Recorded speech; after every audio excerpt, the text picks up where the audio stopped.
Hi friends, welcome to மனோ 360. இன்றைக்கி நம்ம வந்து முளக்கீரை பூண்டு போட்டு கடையிறது எவ்வளோ ஈஸியாக கடையலான்றது பாருங்கள். ஆனால் டேஸ்ட்டாக இருக்கும் இந்த முளக்கீரை. அது எப்படி செய்யலான்னு பார்க்கலாம். அதுக்கு தேவையானது என்னென்னா முளக்கீரை இது மாதிரி ஆஞ்சி கழுவி நல்லா க்ளீனாக கழுவி வச்சுக்கோங்க. ஒரு பூண்டு வந்து ஒரு 20-25 பல்லுக்கு மேலே பூண்டு உரித்து வச்சுக்கோங்க.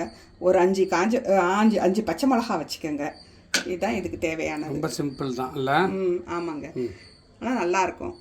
அடுப்பு பற்ற வச்சுட்டு நீங்கள் ஒரு டம்ளர் தண்ணியை ஊற்றிக்கோங்க. இப்போ அந்த தண்ணி கொதிச்சோடனே இந்த பூண்டு பல் போட்டுக்கோங்க. பச்சை மிளகா போட்டுக்கோங்க. இது ஈஸியாக தான் இருக்கும், ஆனால் வந்து நல்லா டேஸ்ட்டாக இருக்குங்க. ரொம்ப சிம்பிளாக இருக்கும், ஈஸியாக செஞ்சிடலாம். ஆனால் வந்து நல்லா டேஸ்ட்டாக இருக்கும், உடம்புக்கு ரொம்ப நல்லது. முளக்கீரையில் மட்டும் செஞ்சால் தான் இந்த மாதிரி நல்லாயிருக்கும். இந்த பூண்டு போட்டு கடையிறதுன்றது முளக்கீரை மட்டும் செஞ்சால் ரொம்ப நல்லாயிருக்கும். மற்ற கீரையை விட இந்த கீரைக்கு இது ரொம்ப நல்லாயிருக்கும். இப்போ கீரை போட்டுக்கோங்க. அந்த இதோடு போட்டுக்கோங்க, தண்டோட. இந்த குட்டி குட்டியாக தான் இருக்குது பாருங்களேன் தண்டு. அந்த தண்டோட லாஸ்ட் வரைக்கும் போடக்கூடாது, ஓரளவுக்கு மெலிசாக இருக்கிற தண்டு மட்டும் அப்படியே எடுத்து போட்டுக்கோங்க. இப்போ பாருங்கள், கீரையை போட்டுக்கிட்டோம். இப்போ வந்து இந்த கரண்டியோட காம்பு அந்த சைடில் இந்த மாதிரி திருப்பி விடணும்.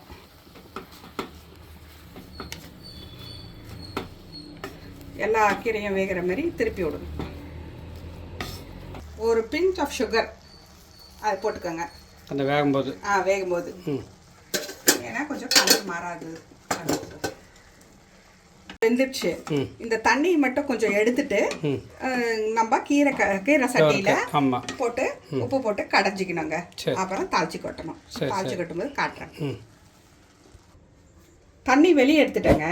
இந்த பாருங்க, கீரை வச்சு உப்பு போட்டு கடைய வேண்டியதாங்க. உப்பு போடுறியா? ஃபர்ஸ்ட் கொஞ்சம் கடைஞ்சிட்டு உப்பு போடுறேங்க. கடையும் போதே போடுறோம். இதை பாருங்கள், இப்போ சட்டியில் வந்து நல்லா கடைஞ்சாச்சு. சட்டியில் கடைஞ்சால் நல்லா டேஸ்ட் வரும். சட்டி இல்லாதவங்க இப்போ வந்து மிக்சியில் வந்து ஒரு சின்னதாக ஒரு பல்ஸ் வச்சு இது பண்ணிக்கோங்க.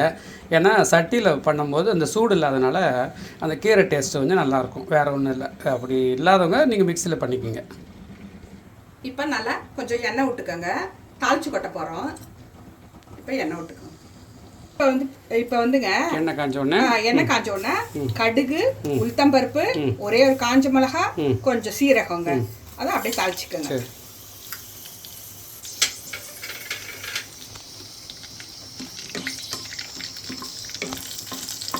வெடிச்ச உடனே வடகம் போட்டுக்கோங்க.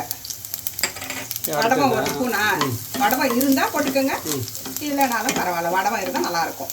பெருங்காயத்தூள் போட்டுக்கோங்க.